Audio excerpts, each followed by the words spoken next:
Naglalatag po ang DOE ng Joint Memorandum Circular para mapabilis ang pagproseso ng permit para po sa mga electric vehicle charging infrastructure. Sa ngayon kasi hindi bababa sa 6 na buwan ang tagal ng pagproseso sa permit.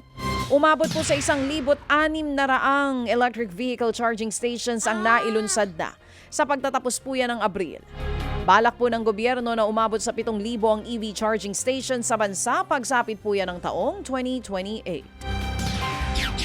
Naipadala na ng Pilipinas ang unang commercial shipment ng fresh Carabao mango sa Canada.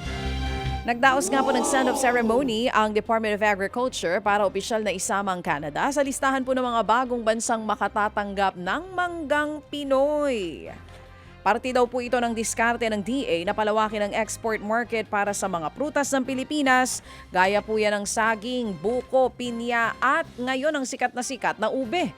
Aminado po ang DA na kailangan pa nitong patibayin ang lokal na produksyon at bawasan ang gastusin sa produksyon para nga mas maging competitive ang ating mga produktong Pinoy.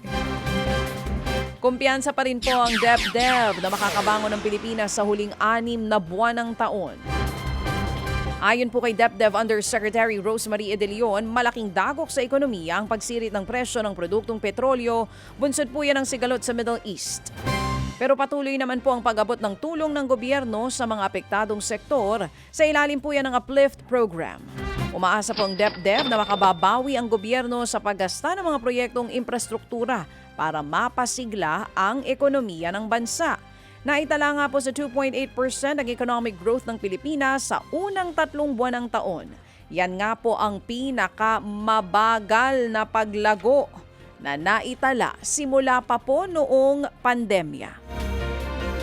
Sa mga balita naman po sa labas ng bansa, marami ang naitalang nasawi matapos bumagsak ang isang aircraft sa bansang Croatia.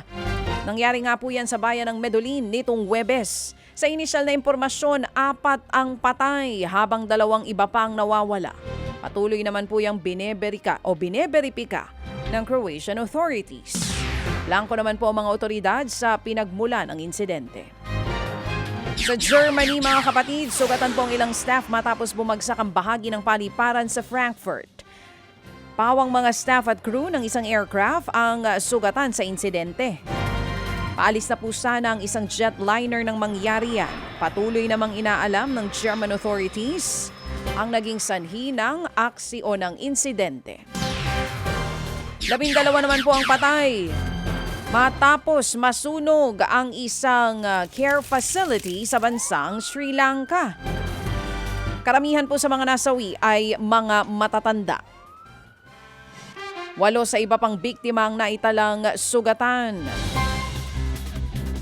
Agad namang inilikas ang ilang residente na nakatira malapit po sa pasilidad. Nag-iimbestiga na po ang mga otoridad sa naging sanhi ng sunog.